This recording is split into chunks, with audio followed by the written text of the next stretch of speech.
Hello, everyone. Thank you so much for tuning back into A Unique Perspective. As you can see, we have a special guest today, Miss Tana Jones. You're going to be learning all about her. I'm so excited to have her with us today because we have a very special subject we're going to be touching on.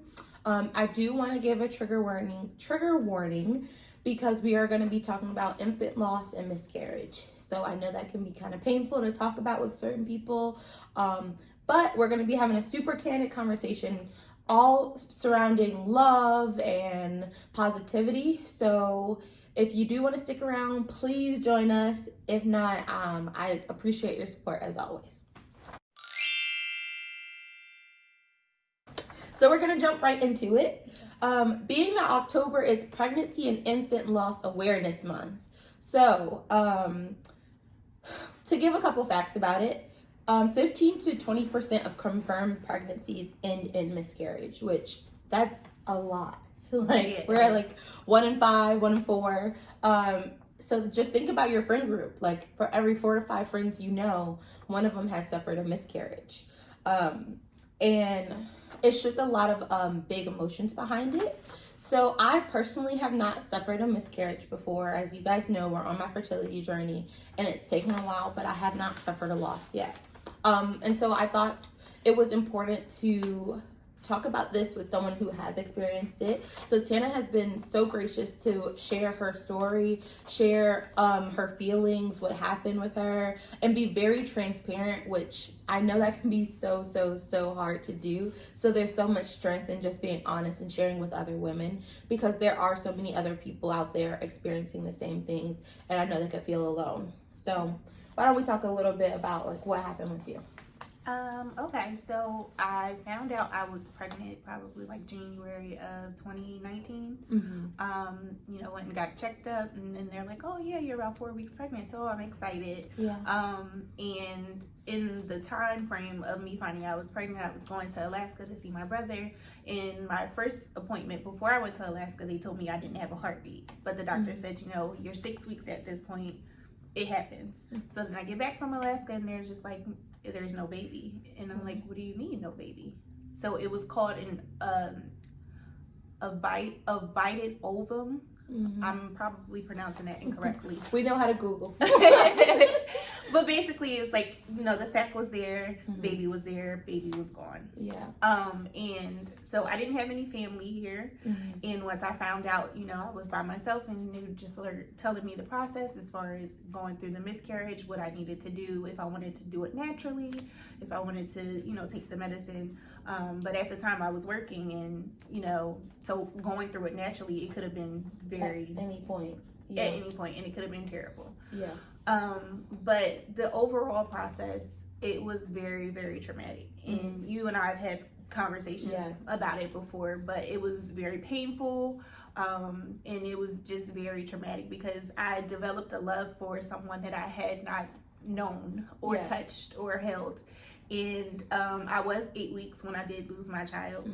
And it was a very hard process for me to grasp. One, because I was here alone. My family is in New Jersey. I'm from New Jersey.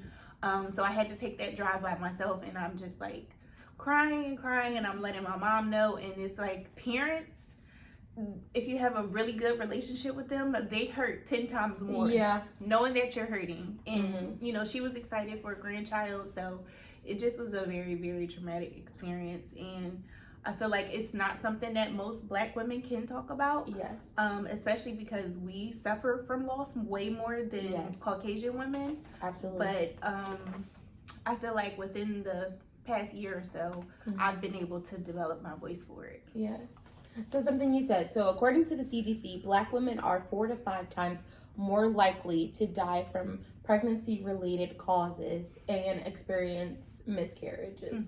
Of course, we talk about structural racism in healthcare and all of that. But one thing I did want to touch on in regards to your family. So your mom, she experienced that pain. But was she able to support you in the way you needed? So you went home after that, right? Yes. So I went to New Jersey because I had to, the doctor suggested that I be around a great support system to go through the process. I ended up just, taking the pill to make the sac and all of the tissue pass through. Sorry for the graphics, guys. But we're women. They should be. so, she was very supportive. She called all of my aunts. We had basically not an intervention, but everyone was there just supportive, and That's beautiful. They brought gifts like candles and blankets, and I love that. It was just and so did that help support and give you like the kind of like love and joy you needed to get you back like going so you can come back home, come back to work? Yeah, it did definitely help me through the process, but little did I know that with that process it was still more to come once I actually got back. So I actually, like I said, I took the pill and I thought that the process was done. But once I got back, then I actually went into labor and had to go to the hospital. Oh my gosh. So it was like 2 times the trauma.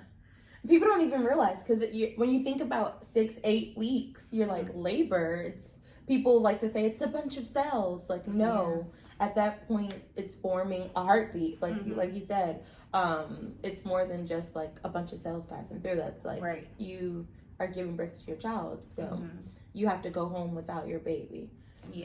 And if there's no baby, you still have to push out all of that, the sac and the tissue and everything. So that was probably like maybe a 14-hour process, and I was out of work for probably like 2 weeks. Okay. So, and before this, had you heard about any of your friends, had your mom, aunts, had they talked about miscarriages before?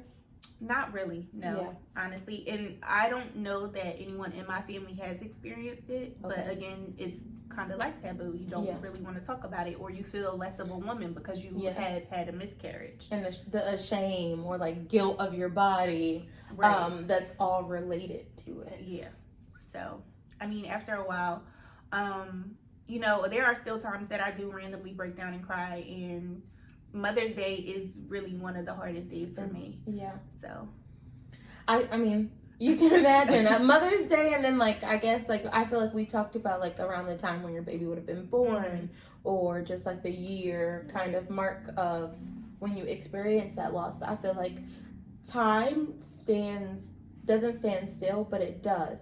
Like when you think about those moments and experiences, it brings you right back to the day, that the moment, like you have the same exact feeling. And it's like I don't think people can have a grasp on it unless they experience it. And this isn't something we want to wish on your worst enemy. Not at all. Just not at all. Not at all. And I think that goes to show of how healing isn't linear. Like it's so many twists and turns and curves. Like how you say, like you break down and cry. Sometimes it's been over a year now, and those still raw emotions are still there, and those are things you have to deal with. Right. Do you think, I mean, like you opened up to me a little later, like early into our friendship, but like of course that had been a little while. Do you think your friends were able to really understand what you were going through, or the ones you shared with? Well, it took me a while to actually speak to anyone about it aside from my immediate family. Oh, okay. But the people that I did begin, talking to, they were very supportive and understanding, especially knowing that certain things triggered me. Yeah. With that time frame, like March is a hard month for me, and Mother's Day. So everyone is very understanding, because regardless, like you said, regardless of how far along you are, or whether you had the baby or not, it's still very, very painful. It's a very traumatic experience, and healing is funky, because one minute you're like, oh yeah, I'm okay, then the next minute you're just breaking down in tears, and you're just like, well, what happened? And that's honestly what happened to me this past Mother's Day. And it just was, my partner, she does a great job of supporting me as well with this process. Because this happened prior to her, but Mother's Day was very hard, and I just randomly started crying. I didn't even know that you were sad. Yes. And I'm like, I don't understand, but it does fluctuate up and down. So yes, I totally understand. I mean, like there's some days where I don't even know I'm sad. Like I could be watching a movie, and then all of a sudden I'm like bawling, and I'm like, what's going on? It's those Taurus placements we got. Yes, definitely. We've could be so like headstrong and then all of a sudden tears. Like what's and then I'm mad because I'm crying. Yes, that is the worst. And then it's like, is my period? My period not for 3 weeks. Always. Anytime I start crying, I'm like, it's my period. It's my period. It gotta be. Girl, you just got off your period. It's not coming for another month. Yeah, I think we can all relate. I'm just so happy you can talk about it now, because I have to say, I've mentioned this on my YouTube channel. It's something about suffering in silence that makes it that much worse, because then it's like your friends and family don't know to support you, don't know that like these things are triggering. I mean, like when it comes to everyday things, like recently I went to one of my friends, her baby's birthday party. I was so happy, like beforehand, I was like getting her gift, getting all that. I promise you, as soon as I parked my car, I started having like anxiety, like I was like, oh my God, like, am I going to be okay? Do I feel good about this? And it's little things that could trigger you in that exact moment. And it's like, through the party, fine, totally fine. Got home and I just felt so sad. And it's not a sadness for like, because you were at a party or those things. It's a sadness of like what you've lost or what you don't have. And I think when it comes to miscarriages, I think even seeing like your friends having their children, seeing pregnancy announcements, like all the COVID babies are being announced right now. So yes, like, we know what's been happening during COVID. Right, no social distancing in these rooms. None at all. But all these triggers can be a lot for someone to take in and absorb on a day-to-day basis. And so I know it's easy to like tap out into our own worlds. And some things we've talked about is asking your friends, like, are you available? Like, not just calling someone up and be like, hey girl, what's going on in my life. It's like, are you mentally in a place for me to chat? And it's like, you don't always have to do it, but sometimes the check-in is like, thank you so much for considering that I have a heavy load right now. Yeah, sometimes you can't honestly say, do you have it? Because it's just coming out like vomit. Yeah. But yes, definitely, and you know, like that's something that we do have. You know, are you mentally available for this? And I will say that a lot of times I do probably suffer in silence, or you know, with my partner, because sometimes I do feel like it may become redundant to other people. But you know, the announcements and everything, those are triggering as well. And with me, because I guess we put a timestamp on things. Like, you know, I just recently turned 30 this year, so I'm just looking like, you know, by this time my baby would have been 1, and you know, it would have been just like a better experience. I would have been a mom, and it makes you feel less of a woman sometimes. So absolutely. Yeah. And that's something we have to work on, because literally you are no less of a woman. You have all the parts, you got the bondage going on. We cannot be defined by what we bring into this earth. Like, you have so many other things going for yourself, but I know it's so much easier said than done. Like, for me, I'm all like, oh, as long as I got a job, this, that, and the third, it feels great on paper. Right. But when you're thinking about things that you don't have or things that you want, it's just so hard to get pulled back into those spaces. But we are working on it. Healing, people. Healing, definitely. Healing. Yes. One thing I did want to talk about is what things we can say to people once they do open up on having a miscarriage. And I do have some written down here. So I'm deeply sorry for your loss. I'm here for you anytime. If you'd like to share your story with me and your feelings, I'd love to listen. How are you doing since your loss? And then follow up, not just the next day, but continually. So like a month later, a year later, like just making sure you're still following up.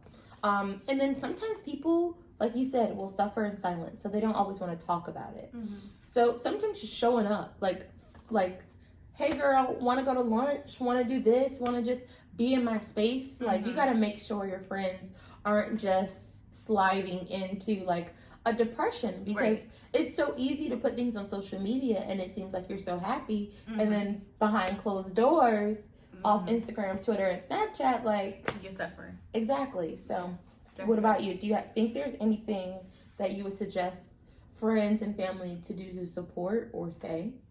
Well, for me personally, I feel like showing up and being present in the moment is very big for me. And you know, just being in the company of my loved ones is very important, so that does make me feel good. But I think it's also important to know that you do need those moments to yourself. Yes. To just, you know, process, release, and do everything it is that you need. But I feel like as far as my family and my friends, everyone's very supportive in, you know, knowing what to say. They don't really mention it unless I do, or they'll just ask me if I'm okay. And, you know, kind of not tiptoe, but ask like, do you think you'll try again? Yeah. That type of situation. But I feel like everyone is supportive, and they do, you know, kind of filter what they say without just saying like, oh yeah, well, I know you had a miscarriage, but are you going to try again? like no. Excuse me? And there we go on the importance of, if you have a relationship with someone and you know you can talk about certain things, cool. But please, people, have some cool, like, come on, don't just come out the woodworks. Oh, so you trying, when you going to have them kids? Right. Like, I have made a whole PSA announcement, and when I tell you, people still ask me, so when the baby's coming? And I'm like, you know, you have to talk to God on that one. Put in a prayer, okay, for me, please. Thank you. That's like, miscarriage or no miscarriage. Like, we just don't know. Like, it's completely up to God, the whole entire process. I mean, it's so mentally and physically and spiritually draining. Think about not only the process of getting pregnant, keeping the pregnancy, a healthy delivery. Yes, like, for you and the baby. For you and the baby. There's so much, like, healing trauma around it. And especially as a Black woman, like, to know, like, okay, when I go in this hospital, I want to be able to come home with my child and come home with my family.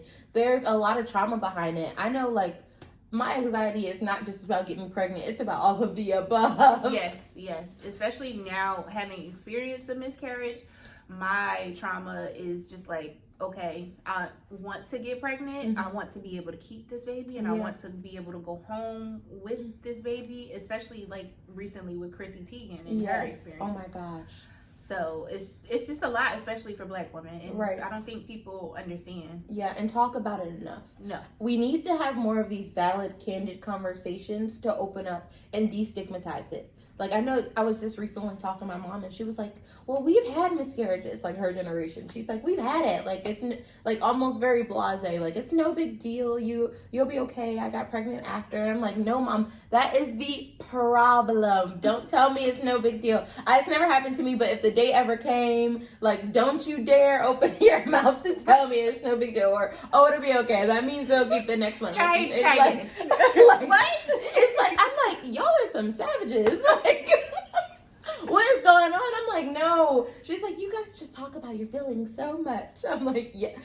You know Dion is a trip. Ma, if you watching this, you are a trip. So, she's a trip. So you never know what's going to come out of her mouth, but it's so important. Like, my mom and I have a great relationship, but I will say I've had to train her on how to deal with me when it comes to dealing with infertility, deal with me when it comes to my emotions, because she's a New Yorker. So straight from Queens, she's a straight shooter. Like, she don't have time for the frilly foo-foo feelings. No. Like, no. She's more like, okay, so what we gonna do? What's next? Da-da-da. And I'm like, no, Mom. Today I kind of just want to cry.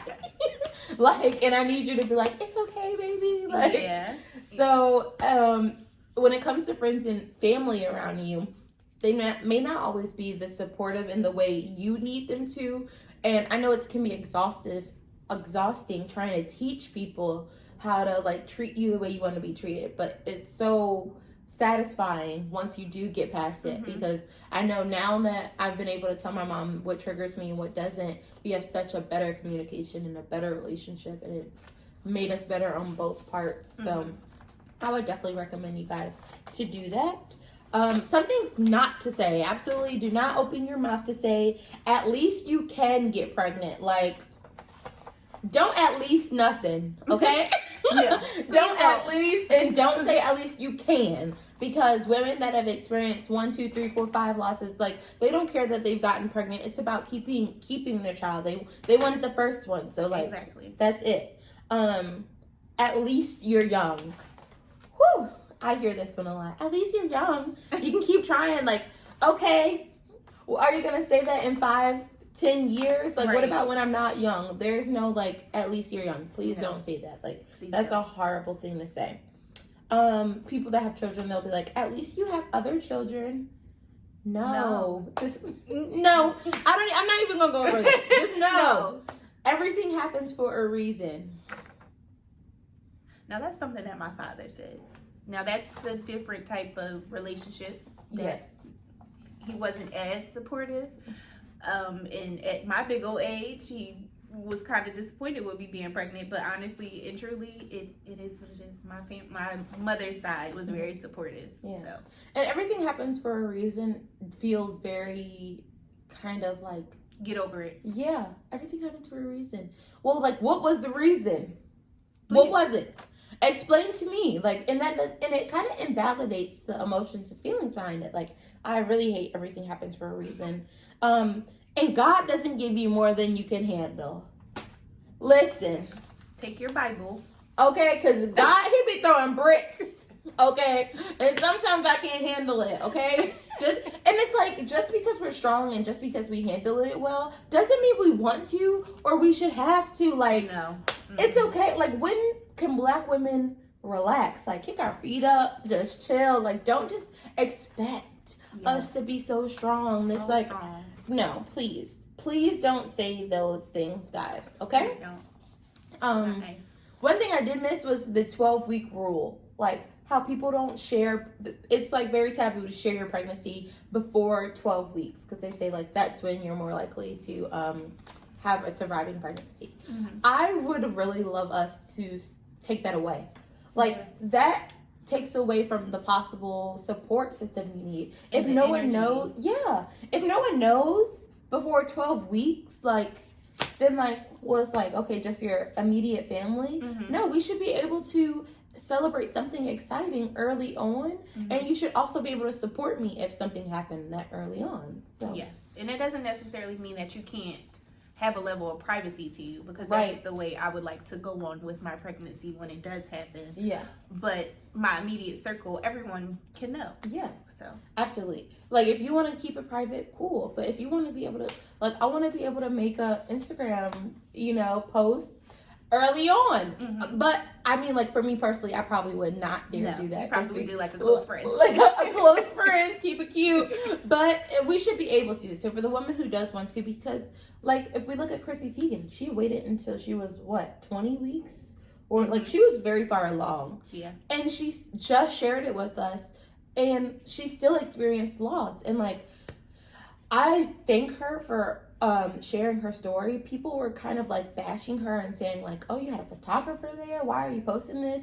Like, no woman wants to experience that. This is not for clickbait. This is not for attention. She gets more than enough attention. Like, exactly. Sis is well paid and followed. She doesn't need this to do anything much for clout.